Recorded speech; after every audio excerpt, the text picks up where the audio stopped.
Escala en París, Aida Palau. Bienvenidos a todos a este programa de Radio Francia Internacional y de France 24.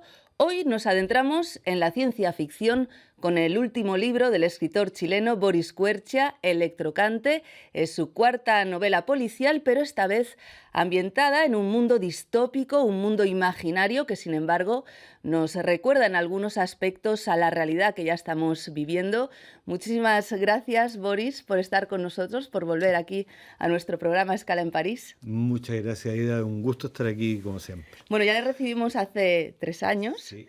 Entonces nos habló de La sangre no es agua, que era la novela que cerraba la trilogía de Santiago Quiñones, y ya entonces nos adelantó que estaba escribiendo una novela, una distopía, un libro de ciencia ficción, nos dijo, yo ya soy viejo y entonces yo utilizo ciencia ficción y no distopía, y ya nos dijo que iba a estar ambientado en una gran urbe latinoamericana en X años, en el futuro.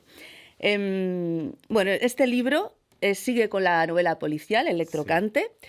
Pero los bajos fondos ya no están en Santiago de Chile, sino que nos lleva a ese mundo futurista en el que un policía de clase 5, uno de los más despreciados en ese mundo, tiene que resolver un caso junto a su robot, un electrocante. ¿Por qué se ha lanzado en la ciencia ficción? ¿Hubo como una especie de llamada? No, yo creo que quienes escribimos lo hacemos mucho por placer. Es uno de los grandes motores que tiene uno al escribir. Porque escribir es bien árido y si a uno no le gusta, no disfruta del hecho, creo que no avanza. Y a mí me gustaba mucho la ciencia ficción de niño. De niño siempre fui muy fanático de Asimov, de Ray Bradbury, de los grandes clásicos de la ciencia ficción. Ya de más grande entré a leer a Philip K. Dick y otros grandes autores de la ciencia ficción más contemporánea. Bueno, un poquito de los años 60, 70, 80, qué sé yo. Y entonces siempre tuve esa pasión por este tipo de historias. Así que me gustó mucho mezclar lo que yo venía, que era el polar, el policial, el noir, como se dice en Francia, con estos elementos distópicos de un futuro un poco fallido, y un futuro que nos asusta un poco también. Porque la ciencia ficción también viene a tratar de limpiar un poco la niebla, porque sentimos muchas veces que estamos en una niebla, que no vemos, que tenemos muchas preguntas hacia el futuro, y estos libros vienen como a disipar un poco la niebla y a mostrarte cómo podría ser ese futuro. Se llama Electrocante, que es una palabra que no existe. ¿Cómo se le ocurrió? No, son palabras que van surgiendo muy rápidamente cuando uno va creando. La verdad es que el génesis de esa palabra viene de los tiempos que yo estudiaba teatro, de mis tiempos universitarios, y que había escrito un pequeño cortometraje con esta misma historia, que finalmente es el capítulo 2 de este libro. Y eso yo lo escribí, te estoy hablando allá de los años 80 y tanto, y tenía ese pequeño argumento de un cortometraje. Y cuando retomé para escribir un libro de ciencia ficción, retomé ese argumento y lo desarrollé a lo que es el libro ahora. Bueno, Electrocante es el robot en cuestión, sí. Que tiene unas fallas y que van a jugar un papel muy importante en la trama. Además son unas fallas que lo hacen bastante humano. Sí. Y hay una frase del protagonista, que es Natalio, el policía, que dice: ya me estoy acostumbrando a su anomalía, que es lo mismo que comenzar a querer a alguien. Me ha parecido fantástica esta frase, ¿no?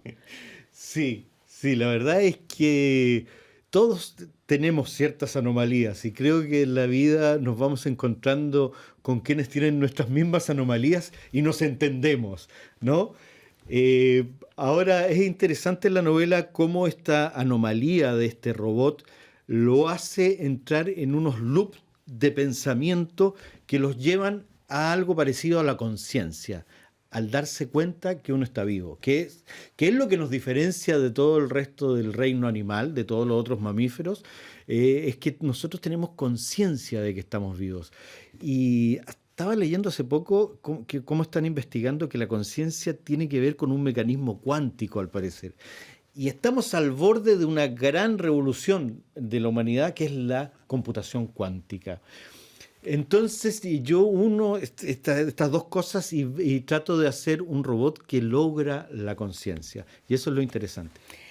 No solo tiene esas fallas el robot, sino que el protagonista, Natalio, arrastra una especie de heridas que recuerdan bastante a las heridas de Santiago, ¿no? Sí, claro, claro.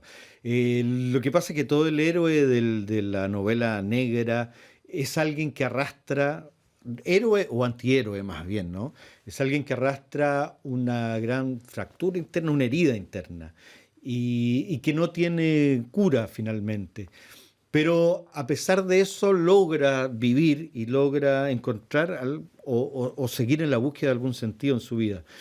Y por eso Natalio tiene esta fractura, esta herida que debe ser una de las más grandes que puede tener un ser humano. No quiero adelantar de No, qué se no vamos a trata, hacer pero spoiler, no. no, pero sí es alguien del que uno se puede llegar a compadecer en un momento, o más que compadecer, entender su sentimiento a lo largo de la novela. Hay muchas referencias en este libro. Cuando leemos se nos vienen a la mente, por ejemplo, Blade Runner, ¿no? Sí, totalmente. Con robots, clases sociales, revueltas. ¿Ha sido una Sí, de sus inspiraciones? absolutamente, absolutamente. Blade Runner es una de las películas que a mí me marcó y sobre todo la novela en la que está basada, que es la novela de Philip K. Dick, Sueñan los androides con ovejas mecánicas. Es una novela que es para mí un policial neto, Mm. pero en un mundo distópico. Ahora, lo que a mí me interesó y donde puede haber alguna novedad en esta novela es que yo lo trato de poner como en mi realidad latinoamericana. O sea, yo lo que hago es veo mi país, pongo un punto cuando yo era niño, pongo otro punto ahora que ya tengo 50 y tanto, y eso lo prolongo, esa línea la prolongo hacia el futuro. Y pienso cómo sería esta urbe en la que yo vivo en determinado tiempo futuro. Y por eso llegó esta novela. Entonces espero que tenga ciertos tintes latinoamericanos también esta novela futurista. A mí me ha recordado también un poco a Matrix, ¿no? Se inscribe en esa tradición de cyberpunk, con Sí, un mundo paralelo, sí, gente conectada, ¿no? sí, sí, sí. Que es algo que vamos a vivir en la próxima década con las nuevas redes sociales que van a estar funcionando en un mundo virtual. Lo que pasa es que ya se ha creado una cierta imaginación del futuro con cosas que funcionan perfectamente en ficciones que ya se han hecho. Entonces, uno cuando entra a escribir del futuro puede situarse en ese mundo que ya existe. Eh, y dentro de esos parámetros escribir una historia. Y es lo que más o menos yo hice. También hay un poco de western, ¿no? En un momento también Natalia dice, la inseguridad de la ciudad vieja es tal que la norma es disparar primero y preguntar después. Sí, claro. Lo que pasa es que Natalio, como tú decías al principio, es un policía clase 5 y tienen muy mala prensa los policías en general. Y los policías del clase 5 de la novela ya son la basura. Lo último es los que tienen que hacer el trabajo sucio y esconder la basura debajo de la alfombra. Y Natalio es alguien que cayó ahí porque, por lo que vamos a ver en el libro, es alguien que sí tiene sentimientos de compasión que generalmente esos policías no tienen. Pero por ciertas circunstancias que nos vamos a contar, él está prisionero de ese oficio. Uno de sus referentes, lo decía al principio, es Ray Bradbury, que en 1995, que he estado mirando, decía, la ciencia ficción es la literatura más importante en la historia del mundo porque es la historia de ideas, la historia de nuestra civilización dándose luz a sí misma, a luz a sí misma. La ciencia ficción es central en todo lo que hemos hecho, decía. ¿Comulga con esta frase? ¡Wow! Es una tremenda frase. Sí, a mí me gusta muchísimo. Yo creo que en general los géneros como la ciencia ficción o la novela policial, por lo menos en Latinoamérica, no tienen ese carácter, son más bien un apartado en las librerías muy pequeño. Pero sí, creo que esto que te decía al principio, de tratar de disipar la niebla y dar una mirada hacia el futuro, que es una mirada que generalmente es caótica, pero sirve para quitar las angustias también del lector, porque cuando termina el libro lo puede cerrar y decir, era solo un libro, no es la verdad. Y también lo prepara, ¿no? Que es la función que tienen los cuentos en los niños y es la función que tienen los sueños también. Cuando uno despierta y dice, pero era solo una pesadilla. Todos nos preparan a los miedos futuros y nos hacen más fuertes. Creo que esa puede ser también una función de la ciencia ficción. Pero es una realidad futura que ya es bastante presente, porque con toda la vida virtual que nos prometen con el metaverso, por ejemplo, ¿no? Claro. Da bastante miedo. Da un poquito de miedo, pero también da mucha curiosidad y da muchas ganas.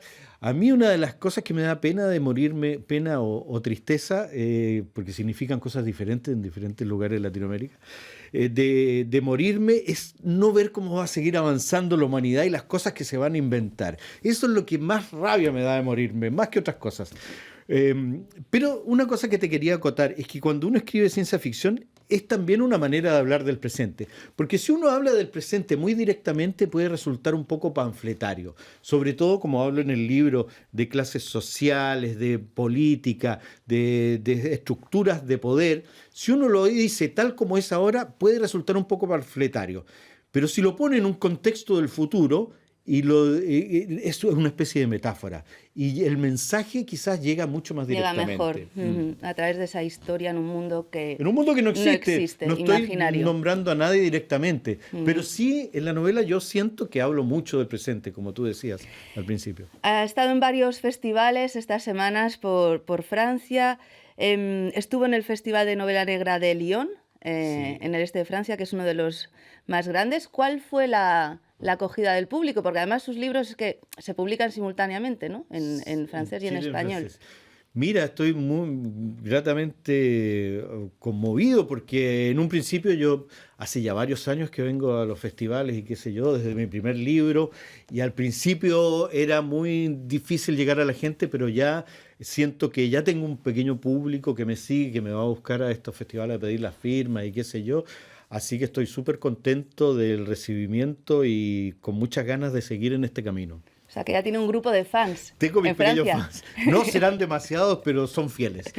Bueno, pues muchísimas gracias y le deseamos muchísimo éxito con Electrocante en la editorial Penguin Random House en español, y la han traducido al francés Les Rêves qui nous restent, los sueños que nos quedan, en la editorial Asphalt en francés. Muchísimas gracias y bueno, nos comprometemos a hablar en unos años, lo recibimos otra vez para su próxima novela. Que también va a ser una distopía, así que esperemos que se cumpla. Muchísimas gracias y muchísimas gracias a todos ustedes por habernos acompañado, y ya saben que nos pueden seguir por internet en rfimundo.com y en france24.com. Hasta pronto, amigos.